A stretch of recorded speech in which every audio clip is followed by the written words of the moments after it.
The underclassmen shined in Oregon volleyball's sweep over Maryland on Friday night. Autzen Stadium has its magic. And on Saturday night, so did Oregon quarterback Dillon Gabriel. In Autzen Stadium's first ever top 5 matchup, Gabriel threw for 341 yards and tallied 3 total touchdowns. Oregon softball kicked off their showing at the Jane Sanders Classic with a 2-0 win over number 8 Florida State on Friday night. Sophomore catcher Bracy Rosa's 2-run homer was the only offense needed. Oregon football's shot at another undefeated season was spoiled by the Indiana Hoosiers in a 30-20 point loss on Saturday afternoon. Oregon softball kicked off Big Ten Conference play with a 2-1 series win over the Washington Huskies. A 5K race course filled with zombies might sound like something out of a horror movie, but for the Eugene community this past Sunday, the Run for Your Life 5K was an opportunity to raise money for shelter care. The sun is finally out in Eugene, and with that comes the start of outdoor track and field season. The application process for low-income property renters in Eugene to receive tax exemptions just got easier. The community, however, believes this change is just the start.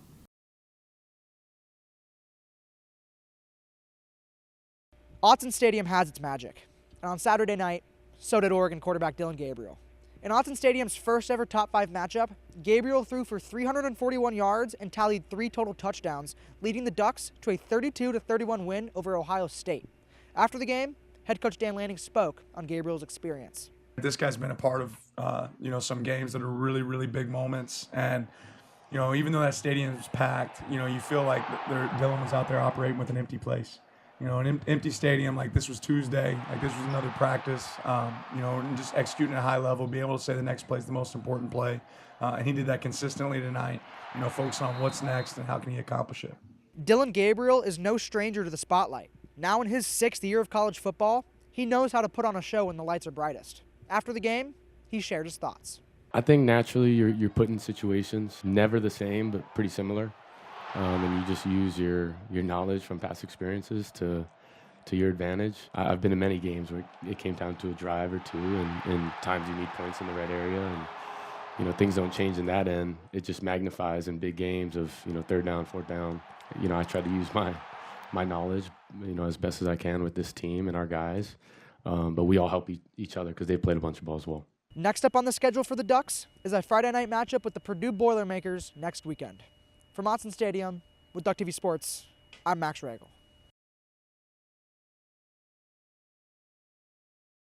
Oregon football's shot at another undefeated season was spoiled by the Indiana Hoosiers in a 30-20 point loss on Saturday afternoon. In a matchup that pitted 2 high-powered offenses against each other, it was the Indiana defense that made the difference, allowing just 267 total yards and forcing the Ducks to go 3 for 14 on 3rd down. They had extra hats at the point of attack, and then in situations where we're having to throw for it, they did a great job defending the sticks. They were aggressive. Again, I think they're really well coached.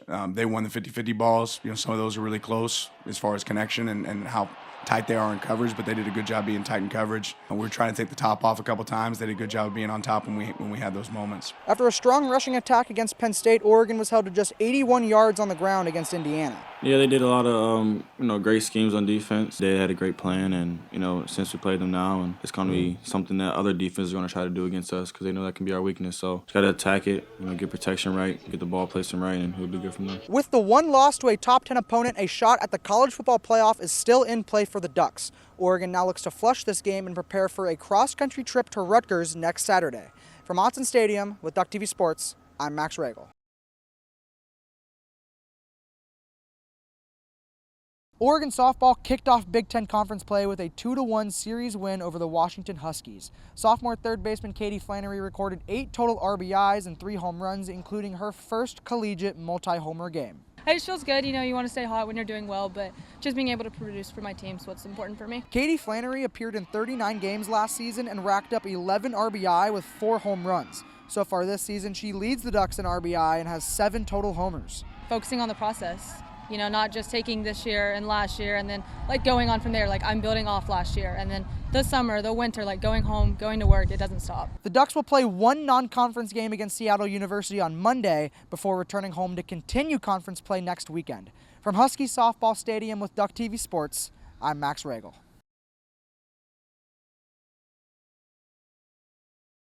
Oregon softball kicked off their showing at the Jane Sanders Classic with a 2-0 win over number 8 Florida State on Friday night. Sophomore catcher Bracy Rosa's 2-run homer was the only offense needed.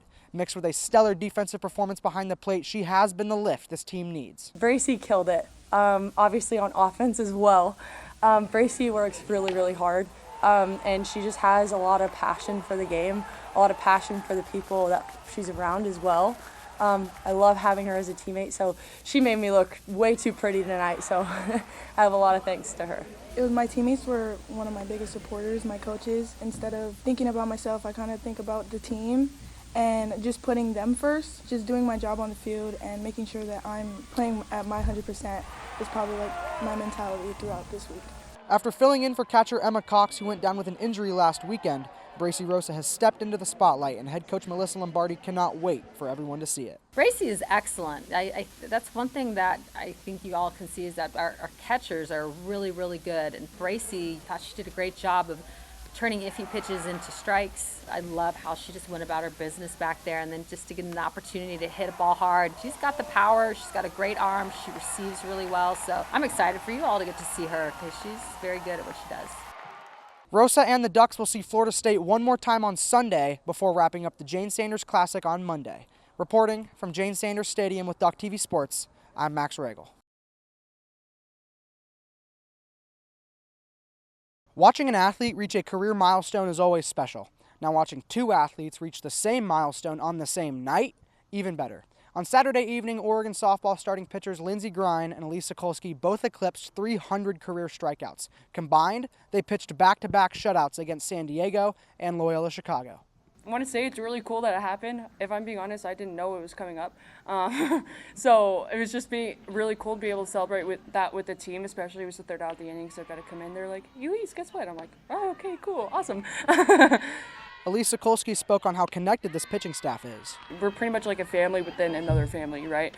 One thing that we've been saying a lot around the team is taking strain from each other. If there's ever moments where we have to pass the ball or something like that, we're not thinking of it as like giving up, but we're taking strain from the other pitcher. We all have each other's back, no matter what it looks like for them that day. Associate head coach Sam Martyr has filled in for head coach Melissa Lombardi over the weekend, who has been away with a family emergency. Martyr talked about the emotions in the dugout after both pitchers reached 300 Ks. Listen, I told Coach, like, hey, I got the 300 strikeouts, so I have to be there for 400, I guess. But it was awesome. I'm so proud of them. I mean, those guys are so selfless and are all about the team, and so it was fun to have a moment that was about them, and that's a huge deal. I mean, that's a huge club to be in, to have 300 strikeouts, and by the way, to have another year of eligibility. Like, not even as seniors to be able to go do that. So. For both of them, it's huge, it's monumental, and I'm excited to see can they get to 400.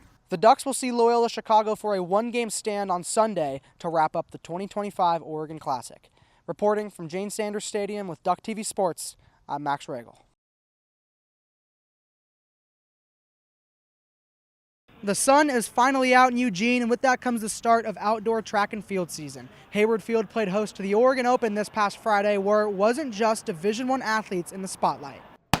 The meet was open to participation for anyone except high school students and younger. No affiliation with a collegiate program or club was required, giving all amateur athletes a chance to compete on the hallowed grounds of Hayward Field. The opportunity only comes around once a year, and the University of Oregon's Student Running Club jumped at the word. We've had a couple opportunities in the last couple years, but we didn't know until maybe 2-3 weeks ago.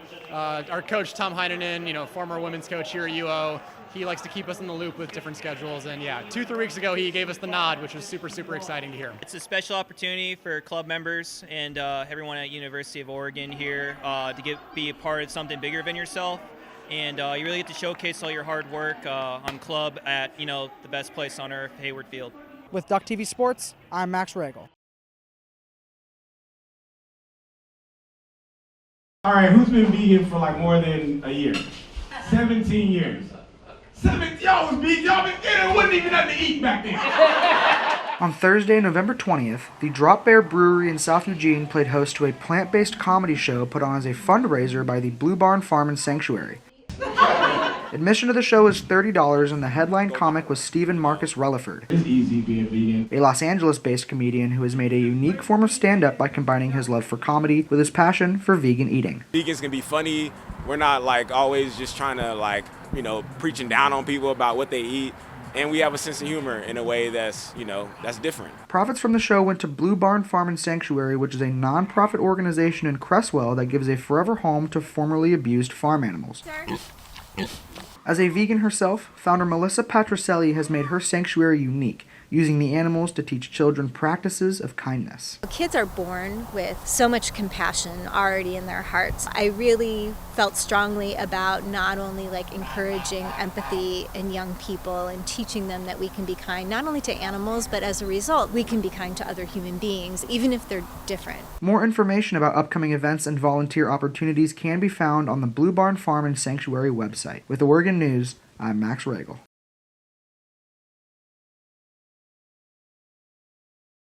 The application process for low-income property renters in Eugene to receive tax exemptions just got easier. The community, however, believes this change is just the start.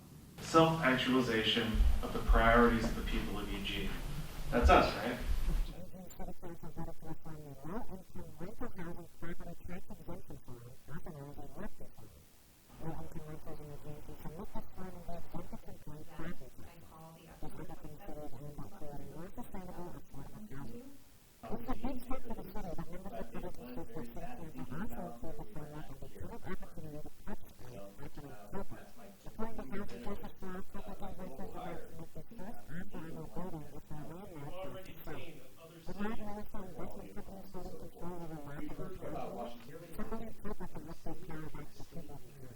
These real estate investment trusts are coming to our town, and they are siphoning the wealth out of Eugene by having tenant opportunity to purchase. We give tenants a democratic say in the outcome of their housing. They have an opportunity to build wealth, and if they want to keep their house as a rental, they can work with community partners to keep it permanently affordable.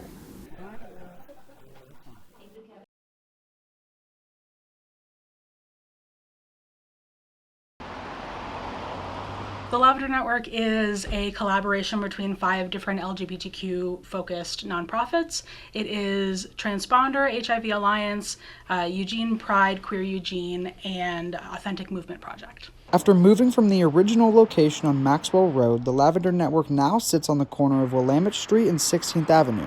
The building looks to provide the LGBTQIA+ community with a variety of services. We offer weekly STI and HIV testing, trans needle exchange supplies, so syringes, needles, things like that for folks who inject hormones.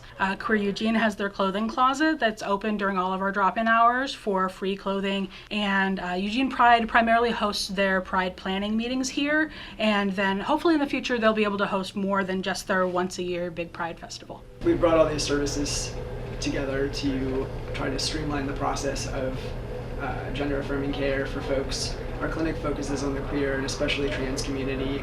There are not enough providers who have the knowledge to take good care of people who are undergoing transition. We see our role as providing education and services for the patients in charge of their own health care. Life-changing, community building. It takes a village, and to make that, everybody needs to be interconnected. This space provides an opportunity for all individuals to go ahead and make a space for what it is that they want. There's no monetary value that can be placed on the services provided here and the efforts behind each and every individual. LavenderNetwork.org has all the information for drop-in hours, upcoming events, and scheduled appointments at the new location. I'm Max Ragel, Oregon News.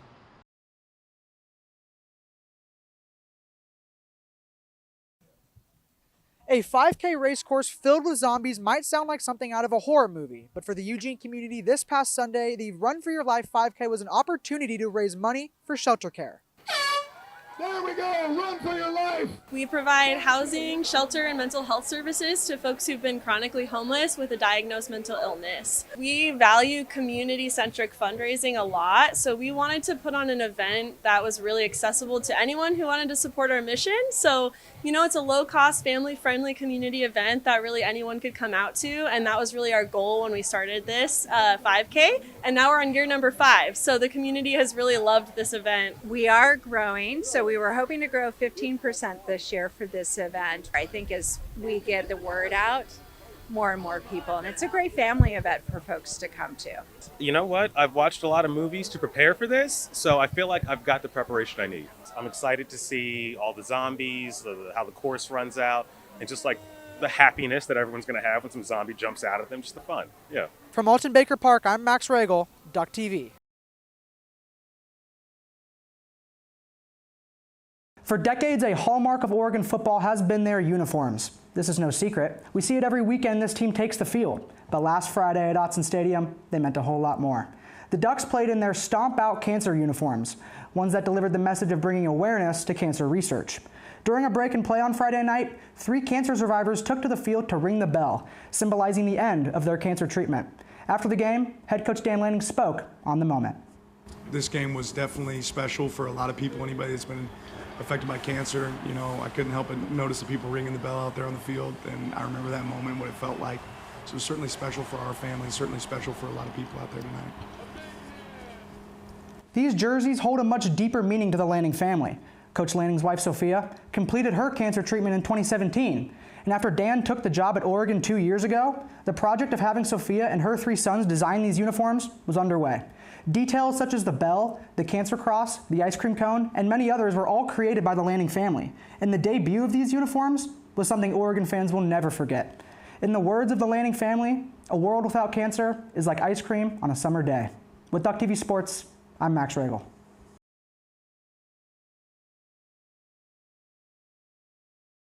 The Ducks and Huskies Oregon-Washington rivalry is a fierce one in the landscape of college sports.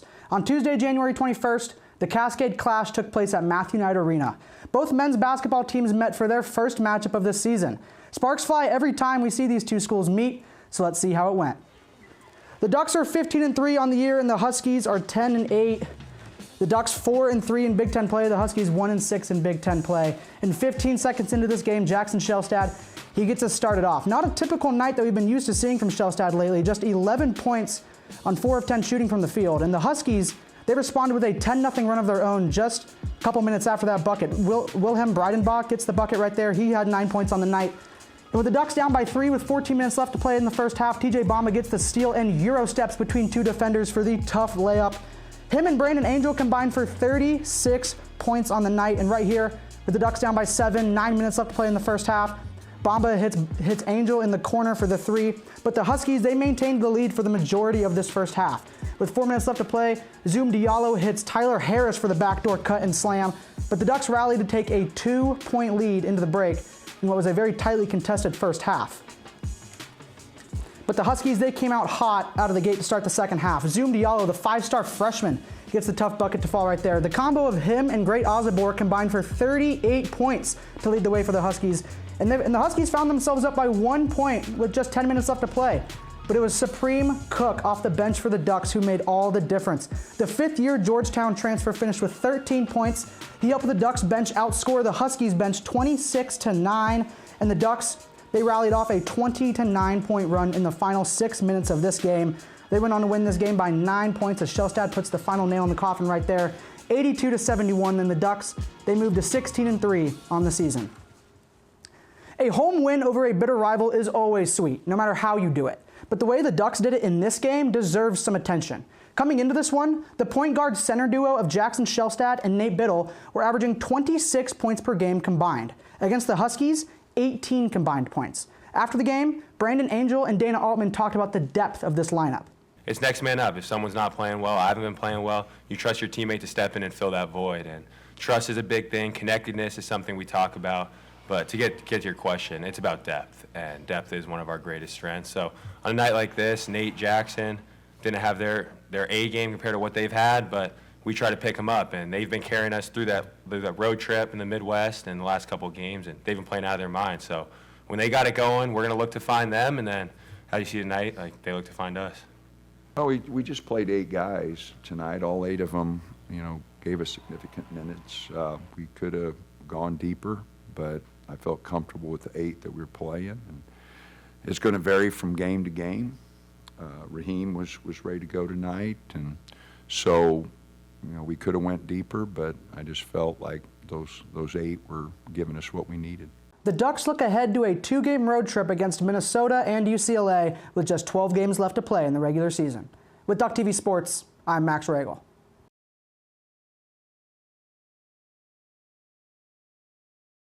When senior night comes around at the end of the year, emotions are high and relationships are celebrated in front of a packed out crowd.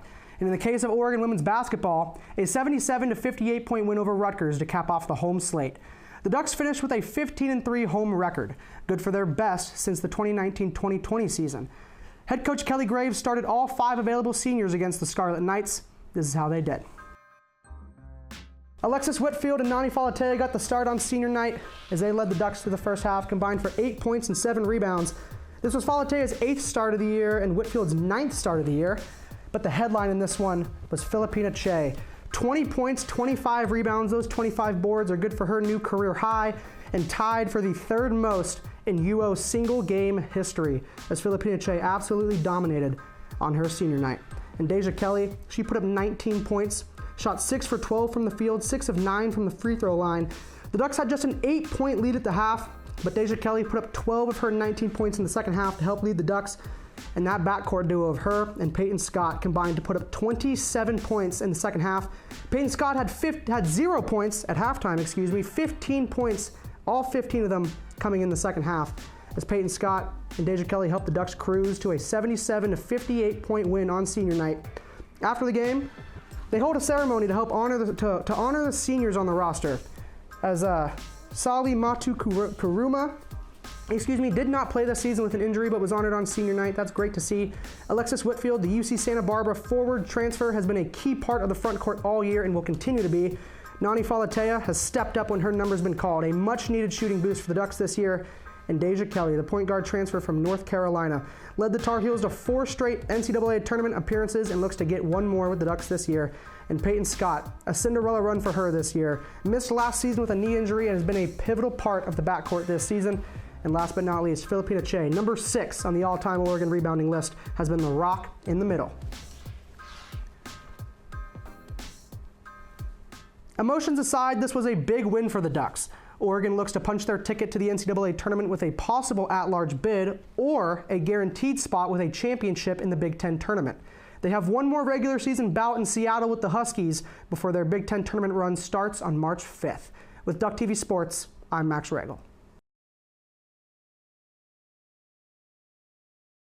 Oregon football is still undefeated. The Ducks stepped up this past Saturday, taking down the 20th ranked Illinois. It was a fun day for Duck fans, so let's have a look. The Duck came out on his motorcycle looking fast, just like that Oregon offense. On the opening drive, Dylan Gabriel has time to smoke a brisket back there. Are you kidding me? He said it himself. You give him time, he'll do the crime. Hits Tez Johnson over the middle, makes his way to the sideline for the touchdown, 31-yarder. That's Tez Johnson's 8th touchdown of the year so far. On the next drive, Dylan Gabriel, looking over the middle, finds Justice Lowe for the 34-yard score. Lowe made his first career start against Purdue last Saturday, gets his first career touchdown last Friday, gets his first career touchdown here, puts the Ducks up 14-0. Illinois with the ball. Luke Altmaier looking deep over the middle, and Tyshim Johnson reads him the whole way. The Oregon defense turned up in this game. They were on fire all day. And now in the top of the second, Dylan Gabriel fakes the handoff, takes it himself, leaps at the goal line, and Oregon is cooking. Dylan Gabriel's 5th rushing touchdown of the season at the top of the second quarter. Now halfway through the second, Noah Whittington absolutely kills a man at the goal line right here. Duck fans love seeing him back and healthy. That running back duo of him and Jordan James has been incredible so far this season. Right before the half, Noah Whittington, he gets the ball again, gets Oregon down to the 2-yard line. And on the very next play, Dylan Gabriel fakes the run, flips it to him. Noah Whittington with 2 touchdowns in this game as Oregon piled on 5 touchdowns in the first half. They absolutely crushed them, went into the second half and coasted to a blowout of Illinois. 38-9 behind 527 total yards. Dylan Gabriel threw for 291 and 4 total touchdowns as the Ducks stay perfect at 8-0 and they keep their number 1 AP poll ranking. Next Saturday will be a big test. Oregon heads to the Big House in Ann Arbor, Michigan for a bout with the Wolverines. With Duck TV Sports, I'm Max Ragel.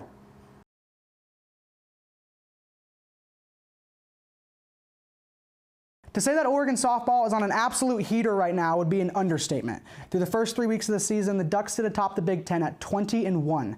After a lengthy road trip to start the year, the team made its home debut this past Friday in the Oregon Classic, where they played host to San Diego, Loyola Chicago, and Portland State. The Ducks played 5 games across the weekend, and it was electric to say the least. If for whatever reason you weren't at the Jane to take in some Oregon softball, here's what you missed. Action kicked off on Friday between the Ducks and San Diego. For the Ducks, they jumped out to a 3-0 lead in the first inning, but wavered a little bit right here in the top of the 5th. They gave up 5 hits and an error that plated 5 runs for the Toreros, as San Diego found themselves up 5 runs to 3 over number 14th ranked Oregon. Right here, the wild pitch gets away and San Diego scores to put up 5 runs in the inning, but in the bottom of that 5th, the Ducks responded right away. 4 free passes, an error, a wild pitch, and a single plated 5 runs for the Ducks as the two teams exchanged 5-run 5th innings. The Ducks have cruised to a 9-5 win over the Toreros, giving up the most runs that they would see on the weekend. In the doubleheader of night 1, sophomore pitcher Taylor Spencer pitched a 6-inning shutout against Portland State, where her run support came via the long ball. In the bottom of the 2nd, Des Patman puts her first home run at the Jane into the Bob. The New Mexico State transfer will look to make a huge impact for the Ducks at the plate this year. And in the 4th inning, another newcomer, this time the freshman, Riley McCoy, puts a home run over the left field wall as the Ducks routed Portland State 9-1 to cap off day 1 of the Oregon Classic. Day two started off with a bang. Lindsey Grine eclipsed 300 career strikeouts in a 7-inning shutout for her. She pitched 11 strikeouts on the day, completely dominant, and just like the night before, the run support came via the home run ball. In the bottom of the 2nd, shortstop Paige Sinicki put her 4th home run of the year into left field. In the bottom of the 3rd, freshman Riley McCoy, she does it again. Back-to-back games with a home run, currently has 9 on the year. And Des Patman, she did the same thing. Back-to-back days with a home run, the Ducks homered 3 times in a 6-0 win over the Toreros to start off day 2. In the second half of the day 2 was complete deja vu. Elise Sokolsky, she also eclipsed 300 career strikeouts in this outing. 6 innings, a 6-inning shutout with 6 strikeouts for her. In the bottom of the 5th, Stephanie Miyake, a complete nuke into left field. Hit it off the netting beyond the left field wall. 9 hits, 8 runs for the Ducks as they mercy rule the Ramblers to end day 2, 8-0. In the final game on Sunday, Taylor Spencer found herself back in the circle again. She pitched a great weak contact game, giving up just 1 hit and 1 earned run with 3 strikeouts across her 5 innings of work. But the Ducks took over in the 4th and 5th innings. Kedra Lushar, she put the home run over the left field wall there, and it was her sister Kai Lushar that hit the walk-off single for another mercy rule win as the Ducks win 9-1 over the Ramblers and go 5-0 on the weekend. The competition will stiffen up moving forward for the Ducks, who look to host the Jane Sanders Classic next weekend. They're currently slated for 2 games against a ranked Florida State team, so be ready for another epic weekend at the Jane. With Duck TV Sports, I'm Max Ragel.